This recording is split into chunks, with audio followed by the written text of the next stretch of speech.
Bem-vindo, bem-vinda a mais um podcast da Rede Energia, sua escola prática para o mercado. Eu sou a Nath Nóbrega, cofundadora da Rede, e hoje vou receber a Nayane Brito, minha ex-colega de faculdade. Nay, tudo bem? Obrigada por estar aqui. Se apresente para os nossos ouvintes. Nath, muito obrigada pelo convite. Estou muito empolgada de falar do meu novo assunto preferido do momento, o Open Energy. O meu nome é Nayane Brito, eu sou engenheira de energia, sou colega da Nath, como ela comentou, lá nos primórdios, quando era tudo mato. E trabalho no setor de energia desde 2013. Comecei em associação do setor dos grandes consumidores de energia, passei por multinacionais do setor, comercializadora de energia, e hoje sou parte do time fundador da Lemon Energia, que é uma startup cuja missão é levar energia renovável para pequenos e médios consumidores de energia do Brasil. Muito bom, né? A gente era colega quando tudo era mato e lama, né? Porque, nossa, quem nunca atolou no estacionamento da faculdade, né? Era Era terrível. literalmente. Isso não era mais mato porque era cerrado, né? Exatamente. Nai, antes da gente entrar no que é o Open Energy, eu queria entender por que esse assunto te apaixona tanto. Porque, assim, vira e mexe, eu vejo você nos grupos falando sobre Open Energy, chamando o pessoal para discutir, chamando o pessoal para levar para a ANEEL, fala de sandbox regulatório. Me explica, assim, de onde vem essa sua empolgação toda? Ótimo, Nath. Bom, eu tenho alguns tesões, assim, no setor de energia, né? E quando alguma coisa me dá tesão, eu vou muito profundamente naquilo até o negócio nascer. A primeira coisa que me deu muito tesão, assim, nesse nível foi a resposta da demanda, lá em 2016, se eu não me engano, quando começou a discussão toda. E agora, o assunto de Open Energy me dá esse tesão tão profundo quanto a resposta da demanda, justamente porque sem Open Energy não existe modernização do setor, não existe digitalização do setor, não existe empoderamento do consumidor, porque Open Energy é basicamente um formato que permite a troca de informações entre todos os entes do setor. Então, partindo do pressuposto que os dados de consumo de energia são do cliente, e ele precisa ter liberdade para fazer o que ele quiser com isso. Então, o Open Energy vem justamente nesse aspecto de permitir, de oferecer uma ferramenta para que essa troca seja feita de maneira segura e interoperável entre todos os agentes do setor. E a partir daí, a mágica acontece. Apenas isso já é suficiente para abrir uma porteira e várias outras coisas vão acontecendo depois, como, por exemplo, mais integração com outros setores da sociedade, como o setor financeiro, setor de serviços e outras coisas que podem acontecer e trazer mais dinheiro para o setor de energia e, principalmente, digitalização. Acho que essa é a chave da digitalização e por isso que as coisas acabam demorando um pouco para acontecer, sabe? A gente precisa botar esse pezinho na água e a partir daí as coisas vão acontecendo. Legal. Nai, vamos com calma. Muito rápido. Eu tenho perguntas lá do início da sua colocação, né? Quando a gente fala de Open Energy, eu entendo que seja uma linguagem em comum, como se todas as faturas e todas as medições do setor fossem acontecer no mesmo formato, numa mesma linguagem, ou com uma padronização, para que ela pudesse ser lida e processada por qualquer pessoa, qualquer empresa, ou qualquer sistema que pegasse essa informação. É isso, né? É exatamente isso, é exatamente isso. De uma maneira comparativa, assim, sabe quando você entra na Amazon ou em qualquer loja virtual com o Facebook? Você Sim. coloca o seu login do Facebook e as informações que estão lá no Facebook, elas vão automaticamente para a loja virtual. Então, seu nome, o seu e-mail, o seu telefone, as informações que você autorizou o Facebook a compartilhar, vão direto para lá a partir do momento que você faz o login com o Facebook. Então, basicamente, o primeiro passo Open Energy no futuro seria, assim, um protocolo de comunicação que todo mundo fala a mesma língua, exatamente como acontece no Open Banking. O fato de eu conseguir, por exemplo, te fazer uma transferência com um Pix, com apenas o CPF, é porque os bancos combinaram entre eles qual seria a forma que eles iam trocar isso. E agora eu não preciso mais do seu nome, CPF, número de conta, não sei o quê, para conseguir te fazer uma transferência. Apenas uma informação é suficiente. Esse é o que seria o Open Energy final, digamos assim. Só que uma coisa é permitido fazer agora, sem mudar absolutamente nada, com as regras que já existem hoje e sem gastar esse tempo de desenhar um modelo unificado de comunicação. E esse primeiro passo do Open Energy seria justamente essa forma alternativa de login, porque os dados, eles já existem, né? Os dados de medição, a distribuidora já tem esses dados bonitinhos no banco de dados, com certeza. Então, é só uma questão de como eu consigo acessar esses dados. Acho que esse é o ponto. Tá. Não precisa ser uma coisa impressa, sabe? Porque quando você Uhum. tira sangue, por exemplo, as informações do seu sangue são suas. E você tem o direito de pegar essas informações do exame de sangue e levar, por exemplo, para um nutricionista, para um médico, para qualquer outro Uhum. tipo de especialista. Mas você só consegue fazer isso porque tem um papel escrito em português e os seus médicos também falam português e vão conseguir analisar aquilo ali. Então, na conta de luz é mais ou menos a mesma coisa, só que hoje tem duas formas que a gente recebe a conta de luz, né? No mercado cativo, a gente recebe um papel impresso embaixo da porta, ou a gente acessa um PDF por meio da área logada na distribuidora. Isso no mercado cativo. Eu não posso fazer muita coisa com o PDF, é muito difícil eu conseguir colocar em um aplicativo para fazer uma conta, por exemplo. Essa história mesmo da resposta da demanda para o mercado cativo, que aconteceu na crise hídrica que a gente viveu agora, ainda está vivendo, o governo colocou a opção de entregar R$ 50 a cada 100 kWh economizado para todos os consumidores do Brasil. A aderência disso foi mínima. E por quê? Porque ninguém sabe. E por que ninguém sabe? Porque ninguém sabe o que significa R$ 50 a cada quilowatt-hora. Como eu economizo isso? Então, se a gente conseguisse uma forma de, por exemplo, o consumidor, eu, aqui na minha casa, eu tenho interesse em participar, eu só não sei exatamente como, mas eu poderia entrar baixar algum aplicativo, dar a minha autorização por meio do login na distribuidora, por exemplo, e o aplicativo e a distribuidora trocam essas informações que já foram autorizadas por mim, por meio dessa senha que eu coloquei lá. E aí eu conseguiria, assim, descobrir quantos minutos de banho eu tenho que reduzir, ou fazer o Pokémon Go da energia e botar o pessoal aqui do meu prédio para competir, para ver quem economiza mais energia. Sou eu ou a vizinha do 92. E esse é o tipo de coisa que permite acontecer, e aí que vem a digitalização. Você só muda essa possibilidade. Uma forma alternativa de login às informações que já estão na área logada da distribuidora. E aí já vem o mundo todo. E aí outro exemplo legal também é com relação a comprovante de residência. Geralmente as pessoas usam conta de luz para comprovante de residência. Imagina se você não tivesse que lembrar de levar a sua conta de luz para ir lá tomar a vacina. O SUS podia se conectar com isso e saber exatamente onde você está morando e conforme você vai mudando. Enfim, várias oportunidades, né?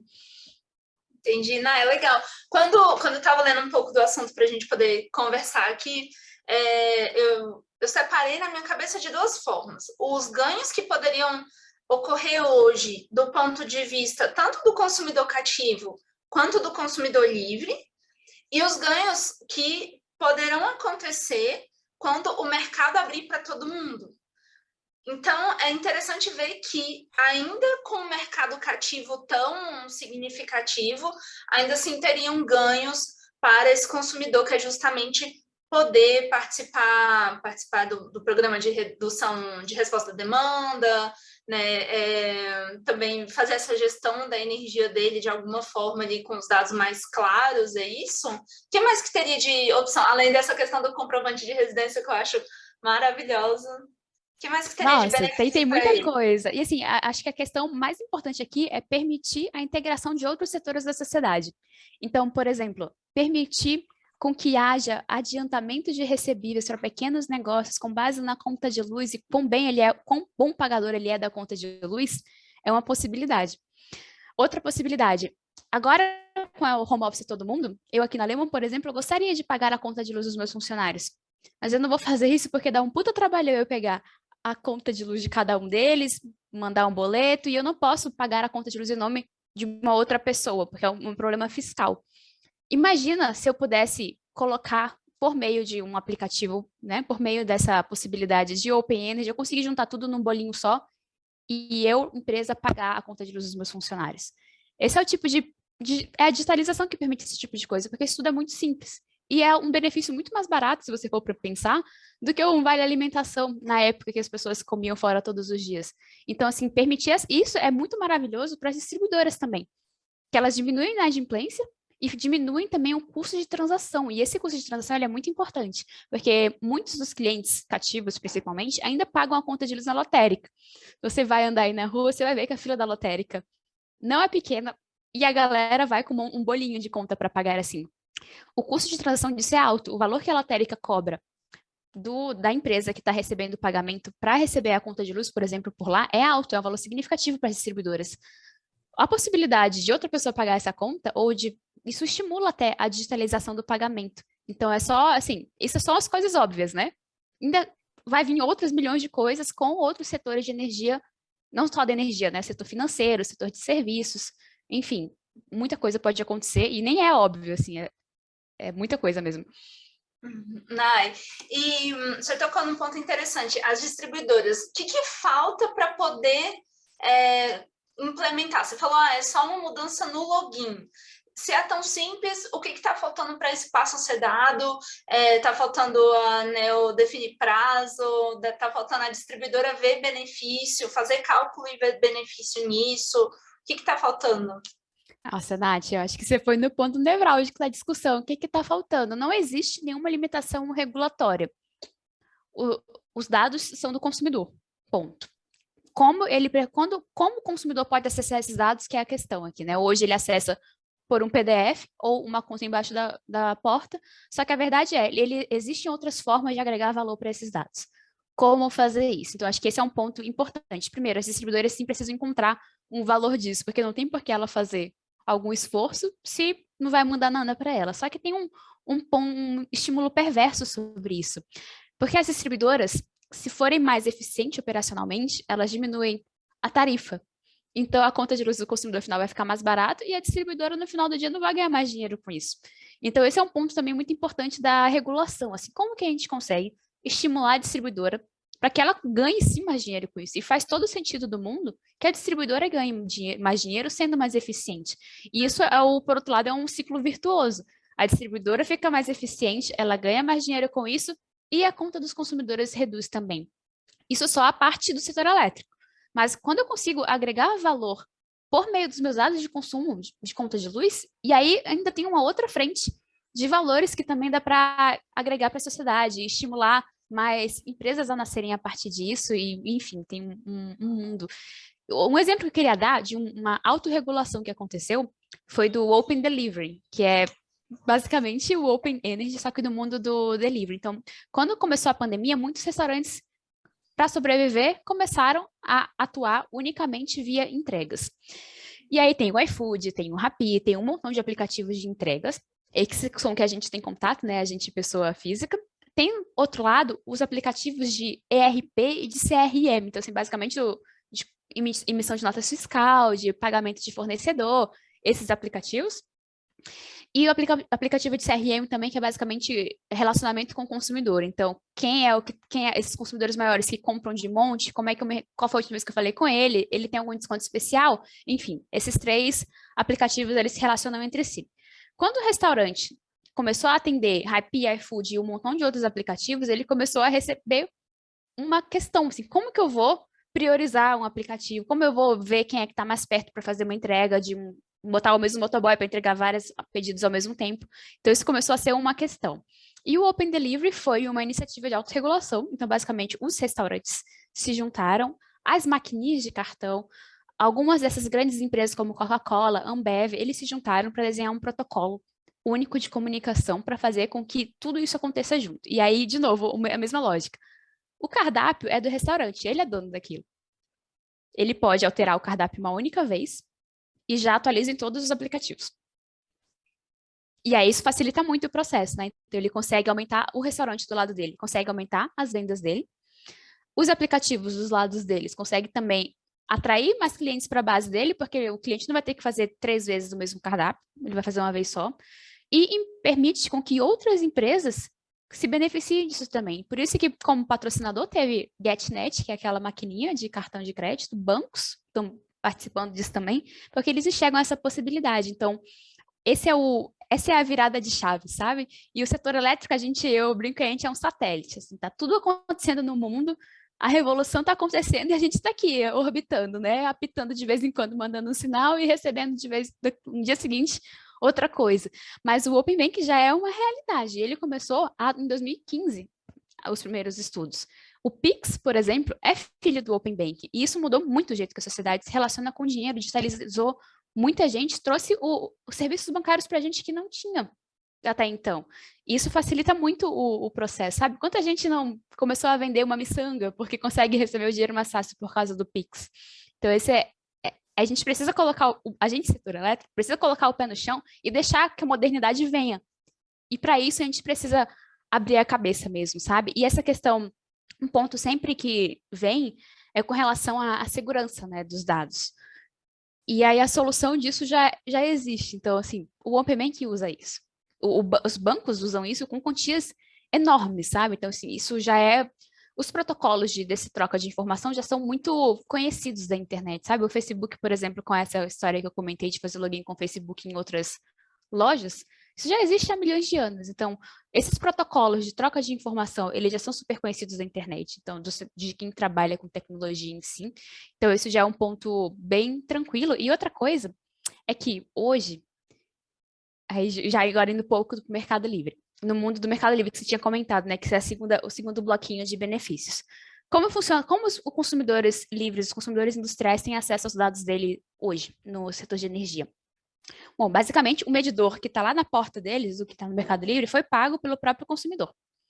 Só que a distribuidora, ela tem acesso a essas informações e uma vez por mês, até o 7º DU ainda, ela entrega um Excel para a CCE.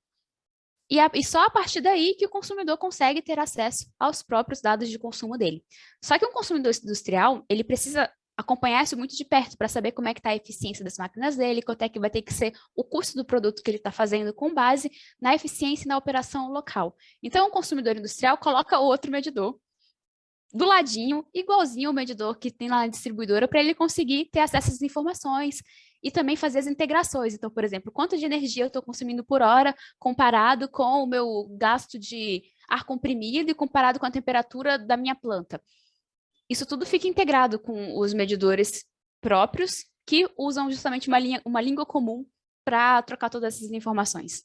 Não precisava ser assim, porque o medidor já está lá, isso é uma ineficiência. Você está botando 2 vezes o mesmo equipamento para fazer a mesma coisa, sendo que o primeiro já é seu.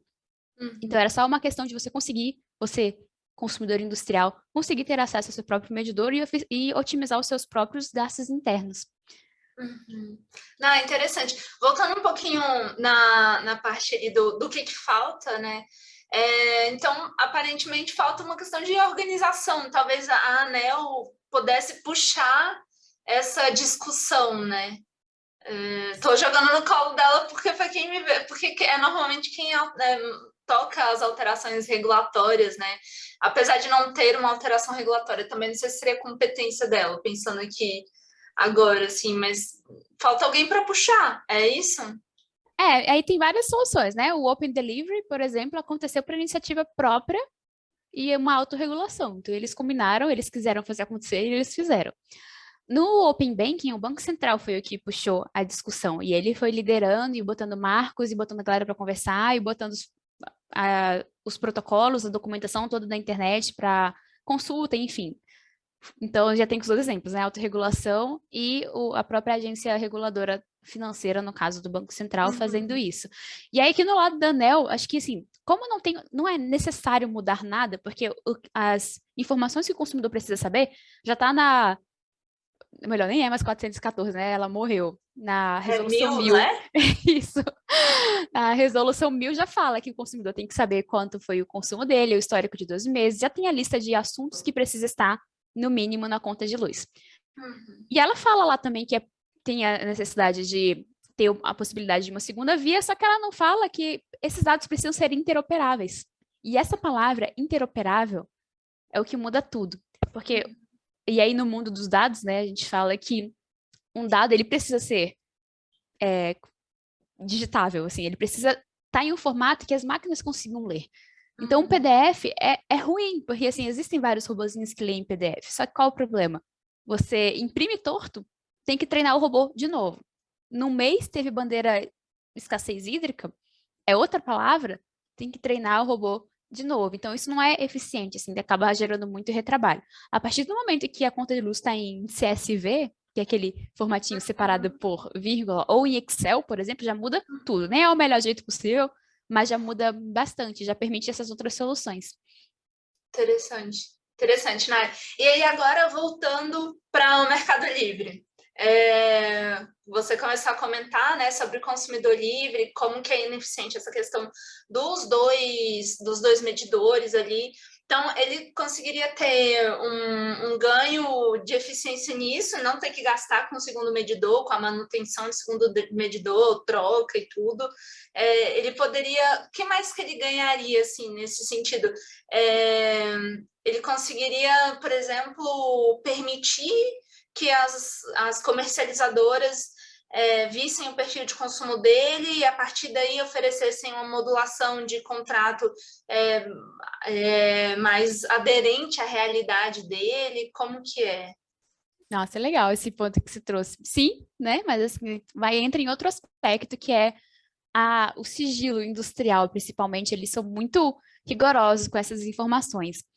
Mas o que acontece, de forma geral, só que no Mercado Livre tem basicamente duas formas de contrato, né? O mercado flat, ou seja, eu te ofereço exatamente a mesma quantidade em todas as horas do dia, ou uma que se modula a sua carga. E esse contrato costuma ser um pouco mais caro, mas se eu conseguir, comercializadora, conseguir ter acesso às suas contas e conseguir precificar exatamente o risco do seu perfil de contrato, pode ser que você, consumidor industrial, queira, sim, oferecer essa possibilidade, né? Porque você vai ter um contrato mais barato, por exemplo, porque vai ser calculado exatamente com o seu risco de variação de consumo de energia.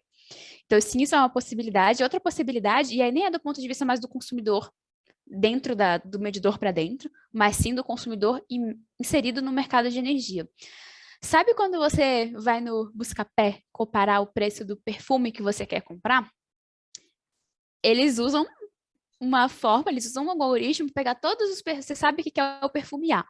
Aí você bota o perfume A lá e ele vasculha a internet toda procurando aquele mesmo perfume. É o perfume A com 100 ml que você quer. No mundo da energia, isso é muito difícil de fazer. E o mundo da energia ainda é muito baseado no relacionamento por telefone. Então, assim, é muito comum as pessoas comprarem energia por telefone.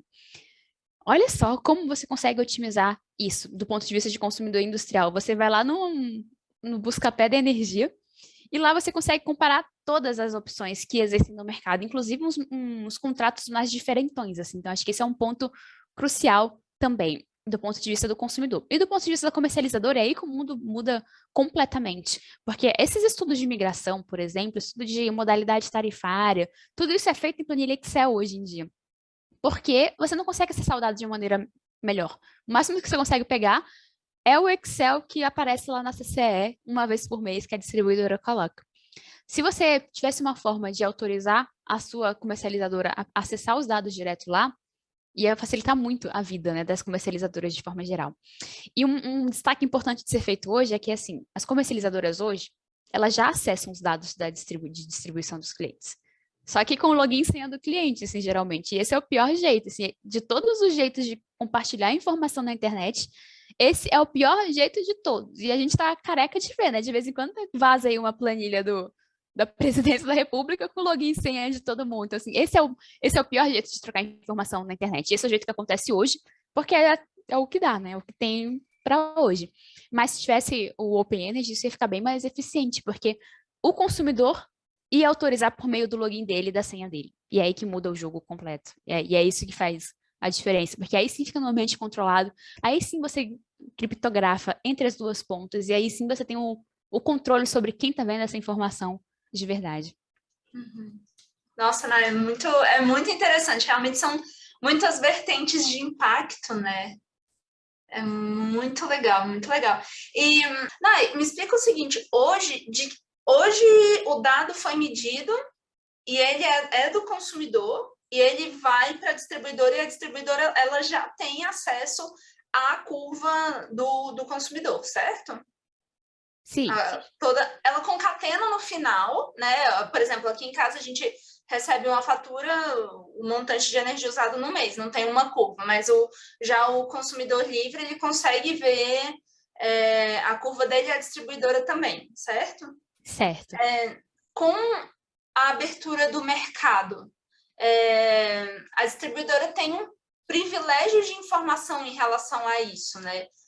Se ela for, por exemplo, uma da mesma família for ser uma comercializadora varejista, ela consegue fazer um produto mais adequado para a casa da Natália justamente por ter essa informação sobre a Natália já, porque ela já é o agente de medição da Natália, certo? Então, seria isso um entrave para elas quererem que o Open Energy acontecesse? Teoricamente, isso não deveria acontecer. Teoricamente, deveria ter um Chinese wall entre a comercialização e a distribuição, mesmo que seja da mesma holding, né? Então, assim, é a mesma empresa que tem comercializadora, que tem empresa de GD, que tem distribuição. Mas Teoricamente, sim. acontece? Mas eu não posso dizer que acontece, né? Mas, assim, o risco tá aí, né? O conflito de interesse, eu acho que é de todas as coisas que os humanos fazem, o conflito de interesse é o pior delas, porque é você botar a raposa para cuidar do galinheiro. Pode ser a melhor raposa do mundo, a raposa vegetariana? Pode, mas tá ali, sabe? Tá numa portinha de distância. É muito. O conflito de interesse, eu acho que é que a gente tem que buscar sempre como evitar, porque assim, você não deixando nem à vontade, você bota a própria galinha, uma outra galinha para cuidar do galinheiro, talvez faça mais sentido. Por mais que a raposa seja mais forte, talvez faça mais sentido botar alguém igual para cuidar disso. Mas acho que um ponto importante disso, Nath, é sobre a descentralização da informação. E a sociedade mundial está cada vez mais entendendo o valor da descentralização de absolutamente tudo. Então, é programação em nuvem, por exemplo. O que é a nuvem? A nuvem são vários computadores espalhados pelo mundo inteiro que você está usando aqui esse momento, mas se der um pau ali e explodir tudo, tem um outro e você não perde sua informação. Então, a descentralização da informação é o que traz poder e o que permitiu a gente evoluir tanto. Principalmente em questão de internet, de computador, a gente conseguiu evoluir muito. E o fato de eu conseguir, por exemplo, fazer uma startup aqui com pouco custo, é porque eu não preciso mais ter os servidores, eu mesma, como empresa. Eu alugo um pedacinho aqui e agora eu só preciso desse pedacinho, então eu vou pagar um pouquinho só. Se eu crescer muito amanhã, eu pago mais e utilizo esse valor todo. Isso é graças à descentralização. E os dados de consumo de energia, eu entendo que tem que ser uma coisa parecida com isso, sabe? Porque a descentralização, ela é muito poderosa do ponto de vista de facilitar, de deixar mais robusto, né, a questão. Não vai cair uma bomba em todos os computadores da nuvem espalhados por aí. E a questão da transparência também. E eu acho que essa da transparência é o item que a gente tem pecado mais aqui no setor de energia. E principalmente quando a gente está falando do consumidor final. O brasileiro paga a segunda conta mais cara do mundo.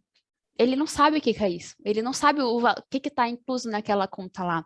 E o fato de você jogar luz sobre só isso, assim, quando você está em cartão de crédito, o fato de você saber o que você está gastando já muda absolutamente tudo. Porque o fato de você acompanhar alguma coisa já faz você prestar atenção nela. Tem até uma história muito legal de um bloco residencial que era feito basicamente de casas iguais, espelhado, assim, com base numa avenida central. E as casas eram espelhadas. Então, basicamente, a única diferença entre elas era que em um lado tinha um medidor virado para a porta. Então, assim, você entrava na sua casa e a primeira coisa que você via era o medidor de energia. E do outro lado, o medidor ficava afastado da porta. Então, as pessoas nunca viam o medidor de energia delas. As casas que tinham um medidor virado para entrada, elas gastavam bem menos conta de luz.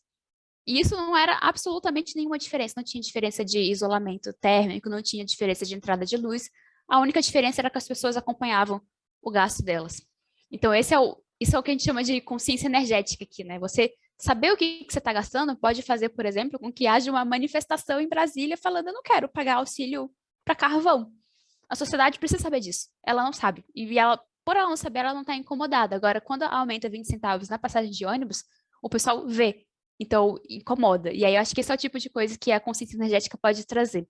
E as mudanças, elas vêm por dois caminhos, né? Pressão social ou uma caneta pesada. Se a gente permitir com que haja essa segunda opção da pressão social, acho que vai vir muita mudança no Brasil, de forma geral. E aí, aqui, fazendo um disclaimer que eu sou uma pessoa sonhadora, eu acho que a gente consegue resolver muito das coisas por meio da democracia mesmo. Só que a gente precisa oferecer as ferramentas para a democracia acontecer. E o meu sonho, eu espero não morrer, espero estar viva para ver uma manifestação de algum assunto de energia lá em Brasília, sabe? O pessoal com a cara pintada, com os cartazes falando alguma coisa de energia. Então, tudo que eu puder trabalhar para fazer isso acontecer, eu vou dar o meu sangue. Ai, mas assim, uma coisa é fazer uma manifestação apaixonada, né? Assim, não quero pagar. É porque o carvão eu acho que é mais palpável. Mas, assim, não quero pagar a bandeira tarifária, por exemplo. Qual seria o sentido da gente ter uma manifestação assim, sabe? O que eu fico pensando, ponderando, essa retroalimentação. Assim. Será que a gente não se interessa pelo assunto de luz porque não entende a conta, ou será que a gente não entende porque não se interessa, porque não está exposto ali? Mas também se tiver tudo, não é nem descrito, é listado, será que as pessoas, o público geral mesmo, vai entender o que aquilo significa, a importância daquilo, não é nem importância, mas assim, a necessidade daquilo que está ali naquele momento para que tenha luz na casa dele, entendeu? Você acha que, para mim, existe um conflito aí que eu, Nath, particularmente, às vezes fico, tipo, não sei se é melhor deixar quieto, se é melhor tentar explicar, porque também vai dar uma trabalheira, né? Eu fico com as minhas dúvidas, assim, eu tenho um receio dessa manifestação ser contraproducente, por exemplo. Sim, não, acho Justamente que... por não ter uma parte técnica muito clara. Não, faz total sentido. E também tem essa questão, né? A gente aqui morre de tesão nesse assunto, mas provavelmente a minha mãe ia estar cagando para informação que ia estar na conta de luz dela lá, se veio, sei lá, se é ajuste de Itaipu ou se é SS elétrico. No limite, estando mais barato é o que importa. Mas eu acho que o poder da transparência é justamente esse. É você dar a opção para a pessoa. Se ela não quiser ligar, ótimo. Mas aí ela escolheu não ligar. Agora, se a outra pessoa quiser ligar, aí a mágica acontece. E o lado da sociedade organizada é justamente isso, né? Você pega as pessoas com interesse em comum e ela vai se organizando e vai fazendo as mudanças acontecerem. Então, por exemplo, a lei da não eleição de quem tem ficha suja veio da manifestação popular. Então, assim, foram as pessoas que se organizaram para fazer isso. E é uma das leis mais importantes anticorrupção hoje. Olha o poder disso. Imagina Legal. isso no mundo da energia. E nós somos 200 milhões de pessoas. E a gente é um povo muito criativo, sabe? Então, assim, acho que dar essa opção, não sou eu que vou dizer que minha mãe quer ou não quer olhar saber quanto é que tá custando Itaipu. Mas ela tem essa opção, e se ela quiser, ela vai poder olhar. E aí vem a outra questão do jeito que as pessoas consomem qualquer coisa hoje em dia. Acho que você estava vendo um outro podcast aqui da Red, você comentou que você é liberal. Eu também, e para mim, o maior poder que eu tenho é poder usar o meu dinheiro naquilo que eu acredito. Então, por exemplo, eu gasto super caro no meu shampoo, porque ele não é testado em animal, ele não usa plástico. Não faz sentido econômico eu gastar isso tudo no meu shampoo. Mas eu, como pessoa que tem dinheiro e escolhe onde eu vou gastar, eu escolho apoiar esse tipo de causa. E no mundo da energia dá para fazer a mesma coisa. Então, assim, só que antes precisa ter essa opção. Então, enquanto a gente botar o consumidor numa cápsula, ele não sabe de nada, ele não quer ligar, isso vai acontecer para sempre, porque a gente não permitiu que as ferramentas ficassem expostas e disponíveis. E aí, outra coisa do estímulo, né, de consumo, o Pokémon Go da energia pode acontecer. Se eu botar dois vizinhos para competir, para ver quem economiza mais energia sem fazer absolutamente nada, só deixando um ranking no elevador, eu tenho certeza que isso muda muito e seria muito mais eficiente do que pagar R$ 50 a cada quilowatt-hora sem ninguém estar sabendo disso. Então, essa é a possibilidade que a gente consegue dar, sabe? Assim, a gente vai estimulando as pessoas e todo mundo responde a estímulos. E aí, claro que eu sou super competitiva, eu vou querer ganhar do meu vizinho, mas vai ter outro vizinho que não vai estar nem aí. Mas tudo bem, porque se duas pessoas já fizeram, já começa a cutucar as outras pessoas ao redor a também quererem se movimentar. Legal, né? É legal trazer do abstrato para o mais específico, para o mais concreto, né? Tipo, eu consigo imaginar esse ranking aqui no espelho do meu elevador e eu parando de usar a parte de sacagem da máquina para economizar energia, sabe? É bem legal, né? Realmente faz total sentido tudo que você falou em relação. Não faz sentido você ser liberal se você não empodera as pessoas para exercerem a liberdade dela, né? É isso que você está falando. Legal. Exatamente, exatamente. E é muito poderoso isso, né? E aí a gente fica empolgado. Imagina se tivesse uma cerveja aqui, como quão longe a gente ia chegar, hein? A gente ia sair aqui com o Open Energy funcionando. Ai, não, é muito bom. Nai, então, vamos deixar mensagem final assim para o pessoal. A gente tem muito aluno e muito ouvinte também, muito seguidor, que tem uma veia empreendedora ali pulsando e principalmente, né, empreender no setor elétrico. Já está nesse contexto e gostaria de empreender. Como que você vê nesse cenário de Open Energy, também da parte de modernização, né, abertura do mercado, toda essa digitalização, tudo isso junto, quais são as novas possibilidades de trabalho, de trabalho não, de empreender no setor, juntando tudo isso, assim, o que você consegue dizer para o pessoal já ir fermentando aquilo ali, deixando e alimentando aquele sonho? Nossa, eu queria usar essa resposta para dar um exemplo. Nos Estados Unidos já é Open Energy, né? Na Austrália já é Open Energy. Vou dar o exemplo dos Estados Unidos, que está mais fresquinho aqui na minha cabeça. Bom, basicamente, Open Energy nasceu lá em 2012 e foi uma provocação da própria Casa Branca. Ela falou assim, gente, vocês precisam deixar esses dados interoperáveis, tá ruim assim. E aí a Casa Branca lançou o desafio e era completamente voluntário. Então, as distribuidoras, se quisessem aderir, aderiam. E ela botou o protocolo lá. E é uma API aberta. Então, assim, o protocolo está lá e qualquer pessoa que quiser estudar isso na vida, consegue entrar lá e usar e ver o API deles. Então, eles conseguem deixar a sociedade, o ecossistema, se organizar com base naquele protocolo. Então, se permite essa integração. E aí, para dar alguns exemplos de coisas que aconteceram lá. Tem uma empresa que chama Uplight, que ela é basicamente um CRM de coisas de energia. Então, assim, cada vez mais a gente vai ter mais de uma solução de energia. Eu vou ter o meu carro elétrico, a minha bateria, eu vou estar no Mercado Livre e eu prefiro energia limpa. E eu estou disposta a pagar até tanto por isso. São empresas de áreas diferentes, assim. A Volkswagen, por exemplo, do carro, não é a mesma que vai comprar energia para mim no Mercado Livre, que não é o mesmo agente agregador, não é a comercializador varejista, não é a mesma pessoa. Eu vou ter que pagar um pedacinho para cada uma dessas pessoas? Como que eu vou saber qual é o melhor momento de carregar o meu carro?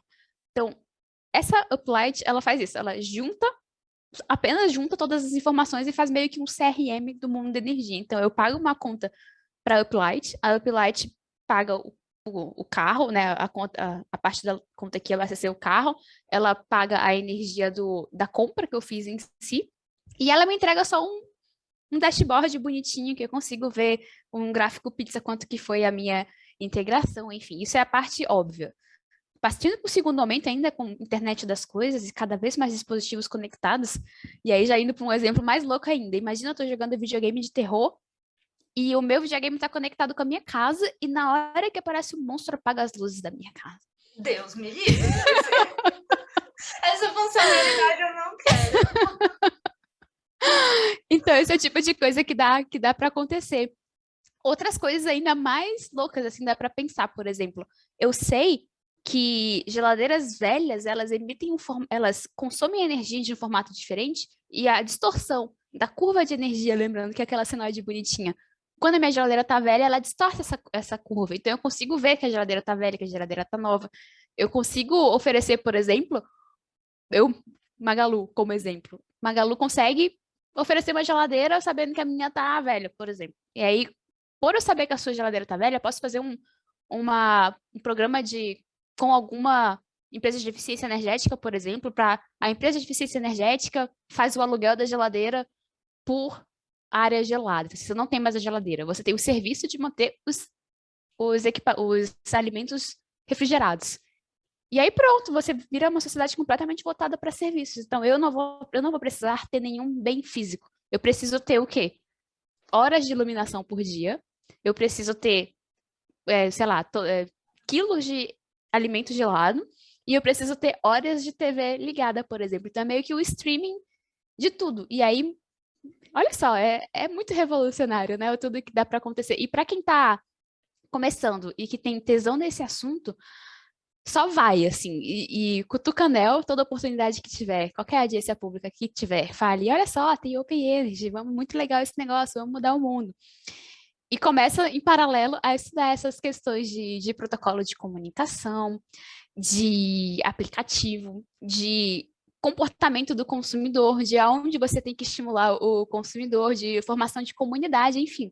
Isso tudo vai vai acontecer. Isso já está acontecendo, né? A própria rede já é filha disso, assim, isso é comunidade, é digital, enfim, o mundo é pequeno, o setor de energia, ele é um baby, assim, é um baby e um dinossauro ao mesmo tempo, né? Porque a pontinha do iceberg ainda nem apareceu, a gente ainda não fez o mínimo da digitalização. Conforme as coisas vão acontecendo, vai ter muita coisa para evoluir ainda. E pensando em mercado livre ainda, nossa, assim, só existe mercado livre se existir Open Energy antes, porque é impossível de fazer a gestão desses dados todos, se nem a ANEEL e a EPE conseguem concordar sobre qual é o consumo de energia do Brasil, imagina, né? Então, assim, E o até essa... ONS e a CCE, né? Tipo, os quatro juntos todos os meses. Sábado. Exatamente. Isso muda até a vida deles e a nossa vida como brasileiro, porque se a EPE conseguir ter os melhores dados para fazer o planejamento energético de longo prazo, nossa, muitas das confusões vão ser resolvidas. Por exemplo, a confusão que teve com a revisão da geração distribuída, ninguém sabe qual é o benefício, ninguém sabe qual é o custo. Se a gente soubesse os dados, a gente conseguiria fazer essas contas direitinho, não ia ter briga. Talvez tivesse, mas ia ser menos, porque a gente ia conseguir fazer as contas e eu ia conseguir, por exemplo, confrontar outra conta de outra empresa que fez, porque os dados iam estar transparentes para todo mundo. Várias teses de mestrado, de TCC ia poder nascer disso. E aí já é uma terceira etapa do Open Energy, que são os dados anonimizados e aglutinados. Então, eu consigo fazer comparação de impostos, por exemplo. Quanto que uma cidade está pagando de imposto de energia? Por que que a cidade A paga tão mais do que a cidade B? Enfim, olha cara, ó, Uhum. é muita coisa. É muita coisa, muita oportunidade, né, Nai? Eu acho que uma coisa que o pessoal que tiver interesse em pensar sobre isso pode começar fazendo é observar o dia a dia, o que eles têm de serviço que eles gostam e que eles gostariam de ver na energia de alguma forma, né? Que poderia ser transposto para a energia, como você falou do streaming, né? Seria contratar o serviço de resfriamento, de aquecimento de banho, né? Ver essas coisas, pequenas coisas do dia a dia que poderiam estar integradas com a parte da energia, né? Nossa, não, é muito legal.